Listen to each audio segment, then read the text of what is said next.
Everyone, welcome back to Sonam's math villa. तो हम कर रहे थे BA BSc second year maths का पार्शियल डिफरेंशियल इक्वेशन का चैप्टर नंबर सेकंड, और ये चैप्टर नंबर सेकंड का लास्ट लेक्चर होने जा रहा है, जिसमें हम 2.1 एक्सरसाइज के कुछ क्वेश्चंस यहाँ पे सॉल्व करने वाले हैं।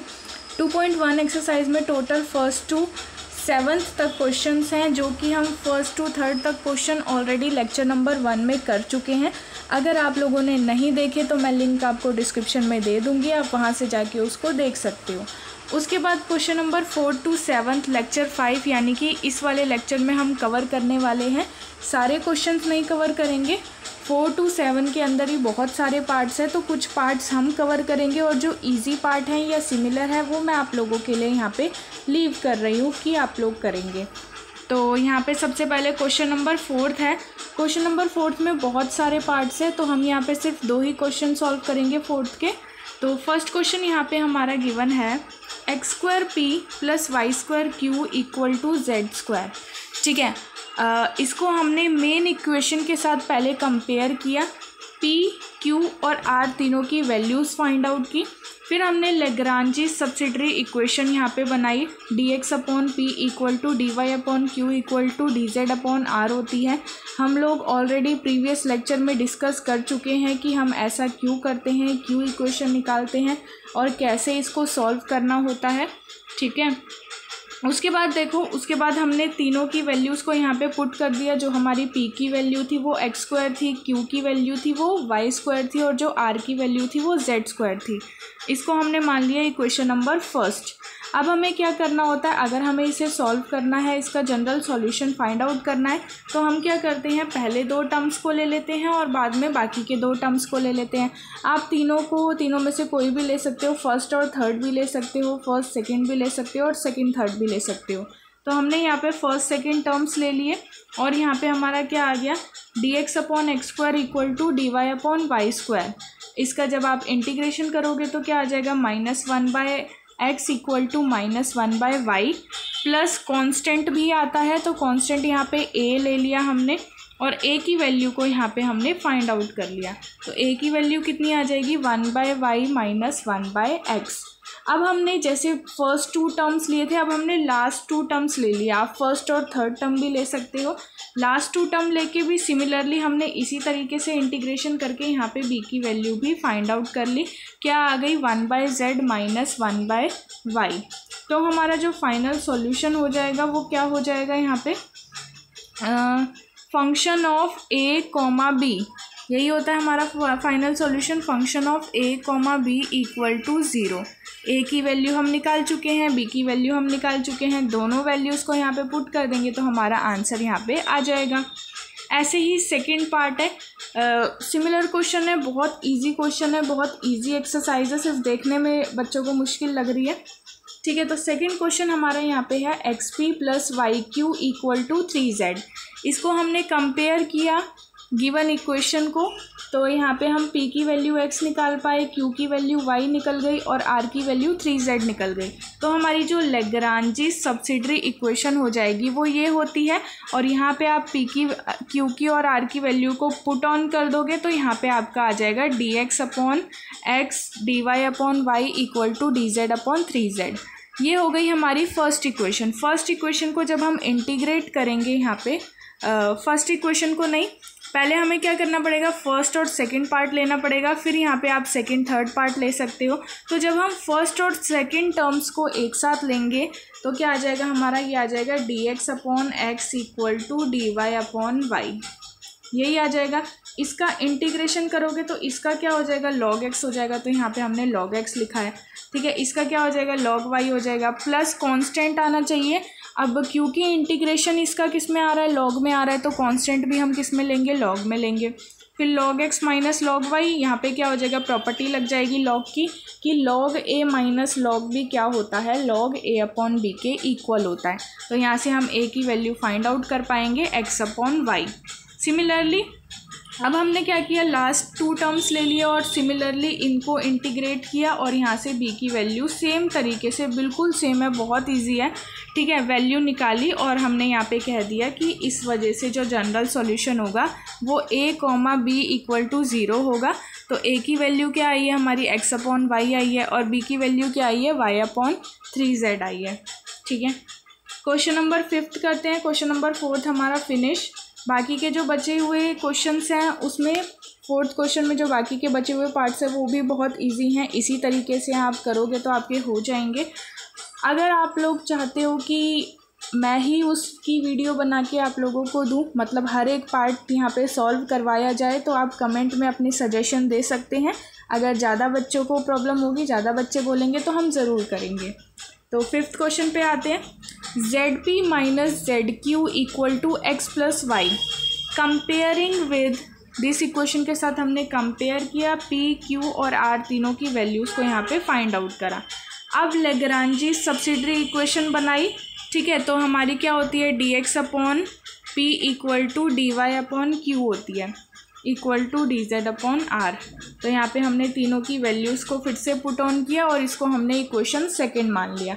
फिर से सेम तरीका चलेगा। क्या सेम तरीका है कि पहले आपको क्या करना है, फर्स्ट और सेकंड टर्म्स लेने हैं, उसको इंटीग्रेट करना है और ए की वैल्यू फाइंड आउट करनी है। फिर आपको सेकंड थर्ड टर्म लेने हैं, इसको इंटीग्रेट करना है और बी की वैल्यू फाइंड आउट करनी है। फिर जो हमारा फाइनल सॉल्यूशन हो जाएगा वो हो जाएगा function of A comma B equal to 0। तो यही चीज़ हमने यहाँ पे की है। पहले 2 टर्म यहाँ पे हमने ले लिए, ए की वैल्यू निकाल ली, फिर लास्ट 2 टर्म हमने यहाँ पे लेके बी की वैल्यू फाइंड आउट कर ली, तो हमारी बी की वैल्यू ये आ जाएगी। तो हमारा जो फाइनल सॉल्यूशन हो जाएगा वो क्या हो जाएगा, function of X plus Y comma 2 into X plus Y into Y plus Z square equal to 0। ठीक है, अच्छा, इसकी अगर आप लोगों को पीडीएफ चाहिए सॉल्यूशंस की 2.1 के, तो वो मैं टेलीग्राम ग्रुप पे टेलीग्राम चैनल पे आप लोगों को सेंड कर दूंगी। तो आप लोगों ने अगर ज्वाइन नहीं किया तो जल्दी से जाके ज्वाइन कर लो और मेक श्योर कि चैनल को सब्सक्राइब कर लो, क्योंकि हम कल से एडवांस कैलकुलस या स्टैटिक्स भी स्टार्ट करने जा रहे हैं यहाँ पे। ठीक है, ओके, इसी का ही 5th क्वेश्चन का ही 3rd पार्ट हम यहाँ पे देखेंगे। P minus 2Q equal to 3x square into sine Y plus 2x। P की वैल्यू 1 आ गई, Q की वैल्यू -2 आ गई, R की value 3x square into sine Y plus 2x आ गई। अब लेग्रांजीज लीनियर इक्वेशन क्या होती है हमारी, ये होती है तीनों की वैल्यू P, Q, R तीनों की वैल्यू को यहाँ पुट किया। फिर से हमने क्या किया, फर्स्ट और सेकंड टर्म लिए और बाद में सेकंड और थर्ड टर्म लिए। तो जब आप यहाँ पे फर्स्ट और सेकंड टर्म लेते हो तो यहाँ पे आपकी ए की वैल्यू आ जाती है 2x प्लस वाई, और उसके बाद जब आप सेकंड और थर्ड टर्म लेते हो तो यहाँ पे आपका क्या आ जाता है, dx upon 1 equal to D Z upon 3x square into sine Y plus 2x। Okay, अब देखो यहाँ पे क्या किया गया है, y प्लस 2x, यहाँ पे dz के साथ तो डिफ्रेंशिएशन इसका पॉसिबल है नहीं, तो हमने क्या किया, इसकी वैल्यू हमने ऑलरेडी निकाल ली है, तो उसकी जगह हमने a को पुट कर दिया, कर सकते हैं। ठीक है, उसके बाद जो एक्स स्क्वायर वाले टर्म थे उसको हमने क्रॉस मल्टीप्लाई करके dx के पास भेज दिया और यहाँ पे हमारा बच गया dz। अब हम इजीली इंटीग्रेट कर सकते हैं क्योंकि x के साथ dx आ रहा है और dz यहाँ पे अकेले है। ठीक है, तो उसके बाद आप इसका इंटीग्रेशन करोगे तो ये आ जाएगा और यहाँ से हमारी b की वैल्यू ये आ जाएगी। तो हमारा जो फाइनल सॉल्यूशन हो जाएगा वो क्या हो जाएगा, function of 2x plus Y comma X cube sine 2x plus Y equal to 0।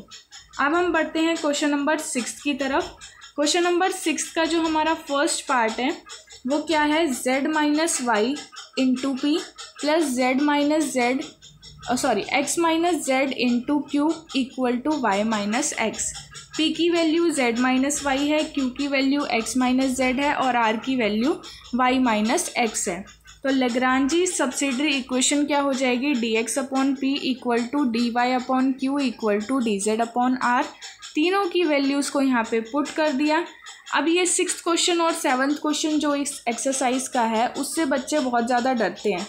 ठीक है, उन्हें ऐसा लगता है कि हमें समझ ही नहीं आएगा, बट ये बहुत इजी क्वेश्चंस होते हैं। अगर आप ध्यान से समझोगे, इसको खुद रिवाइज करोगे, करके देखोगे तो आपसे ज़रूर निकलेगा।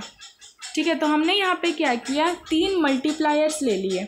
ये मैंने आपको टाइप 3 में बताया था कि हम मल्टीप्लायर्स कैसे लेते हैं, हमने एग्जाम्पल भी सॉल्व किए थे इसके। ठीक है, तो यहाँ पे हमने मल्टीप्लायर ले लिया x, y और z। मतलब हम x को यहाँ मल्टीप्लाई कर देंगे, y को यहाँ कर देंगे और z को यहाँ कर देंगे। अगर आप लोगों ने ये मल्टीप्लायर वाली वीडियो नहीं देखी तो मैं आप लोगों को बता दूँ, हमें ऐसे टर्म लेने होते हैं मल्टीप्लाई करने के लिए जिससे अगर हम डिनोमिनेटर को मल्टीप्लाई करें, जैसे हमने यहाँ x ले रखा है तो x को इससे मल्टीप्लाई करें, y को इससे करें और z को इससे करें, तो जो डिनोमिनेटर में वैल्यू आती है तीनों को ऐड करके वो 0 आनी चाहिए। ठीक है, अगर ऐसा होता है तो ही हम इन तीनों टर्म्स को ले सकते हैं। तो इस केस में 0 आ रही है। अब अगर ऐसा हो जाता है, डिनोमिनेटर हमारा 0 आ जाता है, तो हम कहते हैं कि न्यूमरेटर भी हमारा 0 है। तो x dx plus Y D Y plus Z D Z equal to 0 हो जाता है। और इंटीग्रेट करके हम यहाँ पे a की वैल्यू को फाइंड आउट कर लेते हैं। ठीक है ना। अब इस केस में देखो, यहाँ पे अगर आप एलसीएम लेते हो तो आपका 2 आता है, तो ये क्या हो जाएगा, आपका 2a हो जाएगा। तो 2a को हमने यहाँ पे b मान लिया, मान सकते हैं, कोई प्रॉब्लम नहीं है। ठीक है। अब पहले हमने मल्टीप्लायर किसको लिया था, x, y और z को लिया था। इस बार हमने मल्टीप्लायर ले लिया 1, 1 और 1 को। क्यों ले लिया, क्योंकि अगर हम इसे 1 से मल्टीप्लाई करते हैं तीनों को और आपस में ऐड करते हैं तो हमारे सारे टर्म्स आपस में कैंसिल आउट हो जाएंगे, बच क्या जाएगा, 0 बच जाएगा। इसलिए हमने यहाँ पे ये किया है। उसके बाद ये न्यूमरेटर भी 0 हो जाएगा, तो dx plus D Y plus D Z equal to 0 हो जाएगा। और जब आप इसका इंटीग्रेशन करोगे तो x plus Y plus Z equal to दूसरा कांस्टेंट आ जाएगा। तो हमारा फाइनल सॉल्यूशन यहाँ पे निकल जाएगा, क्योंकि हमें 2 कांस्टेंट चाहिए थे और दोनों कांस्टेंट की वैल्यू हमने यहाँ पे निकाल ली। तो function of x plus Y plus Z comma X square plus Y square plus Z square equal to 0 आ गया। अब इसी का ही 5th पार्ट देखेंगे हम। ये भी इसी की तरह है, बहुत इजी है। X square into Y minus Z P plus Y square into Z minus X Q equal to Z square into X minus Y.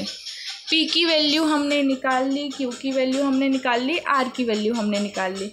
Lagrange subsidiary equation बना दी। और इस बार जो हमने मल्टीप्लायर लिया है वो क्या लिया है, 1 बाय एक्स, 1 बाय वाई और 1 बाय जेड। ठीक है।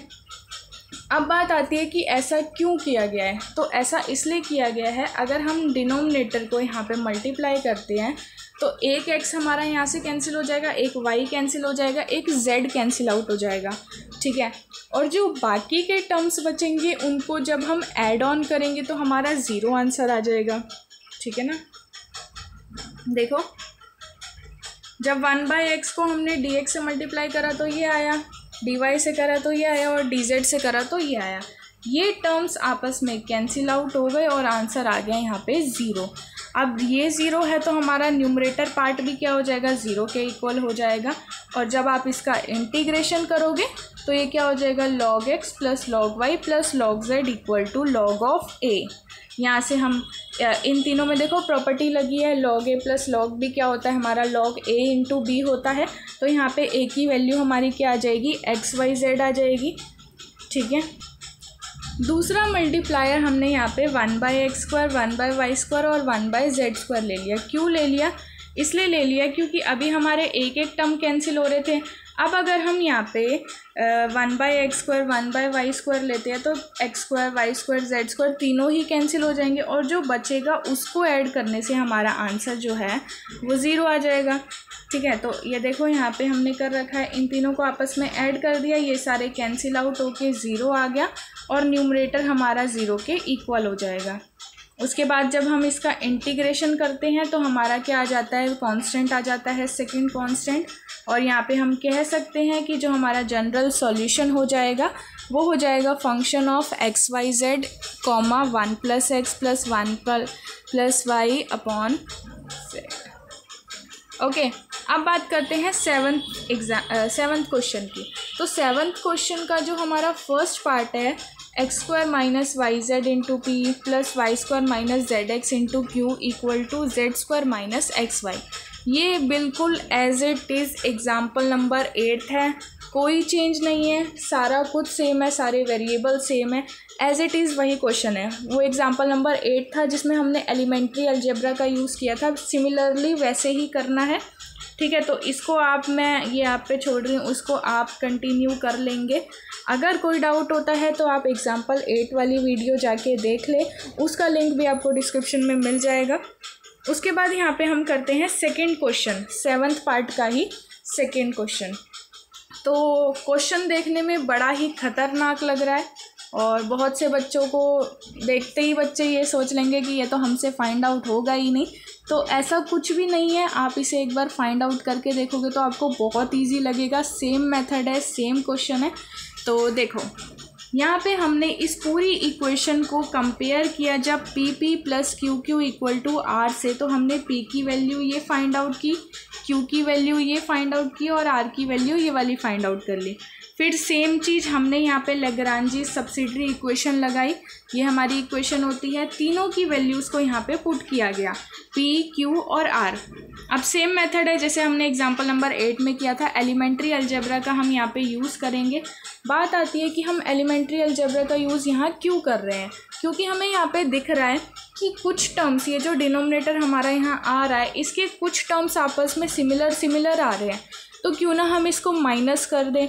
अगर हम इसे माइनस कर देते हैं तो बहुत से टर्म हमारे यहाँ पे कैंसिल आउट हो जाएंगे।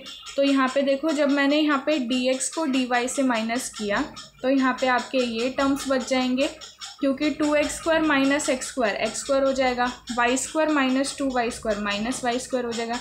इसी तरीके से यहाँ पे हमने dy/dz निकाला और dz माइनस dx निकाला।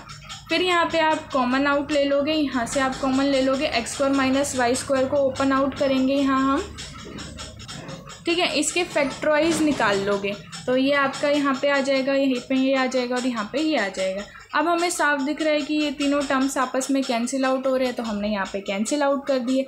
अब बाकी का मेथड सेम रहेगा, हमें फर्स्ट सेकंड लेना है और सेकंड थर्ड लेना है, ठीक है। तो हमने सबसे पहले फर्स्ट सेकंड टर्म यहाँ पे ले लिए हैं, तो ये आ जाए हमारे। अब देखो इनमें एक चीज़ आपको बहुत ही अच्छी दिख रही होगी, जो हमारे डिनोमिनेटर में है उसी का ही डिफरेंशिएशन हमें न्यूमरेटर में गिवन है, ठीक है। तो हम इसका डायरेक्ट इंटीग्रेशन बोल सकते हैं कि क्या हो जाएगा, डिनोमिनेटर का यहाँ पे लॉग हम ले लेंगे। ये आपकी प्रॉपर्टी होती है जो आप ऑलरेडी 12th क्लास में पढ़ चुके हैं, ठीक है। तो ये आपका आ जाएगा और कांस्टेंट भी हमें लॉग में लेना पड़ेगा, क्योंकि हमारा आंसर जो इंटीग्रेशन आया है वो भी लॉग में आया है। तो यहाँ से आप इसकी वैल्यू फाइंड आउट कर लोगे तो a की वैल्यू आ जाएगी x minus Y upon Y minus Z. अब बाकी के बचे हुए दो टर्म्स लेंगे, तो बाकी के बचे हुए दो टर्म्स में यहाँ पे dy माइनस dz और dz माइनस dx आ रहा है। यहाँ पे भी सेम चीज़ है, डिनोमिनेटर का डिफरेंशिएशन न्यूमरेटर में आ रहा है तो हम उसका लॉग ले सकते हैं डिनोमिनेटर का, और सेम मेथड से यहाँ पे हमने b की वैल्यू को फाइंड आउट कर लिया। हैंस द जनरल सॉल्यूशन क्या हो जाएगा हमारा, दोनों का फंक्शन हो जाएगा a, b का। तो a की वैल्यू यहाँ पे क्या है, x minus Y upon Y minus z, और b की वैल्यू क्या है, y minus z upon z minus x equal to 0। This is our final answer. So इसके साथ ही इस लेक्चर का एंड होता है। PDF का लिंक आपको, टेलीग्राम का लिंक आपको डिस्क्रिप्शन में मिल जाएगा, आप वहाँ से जाके PDF ले सकते हैं। और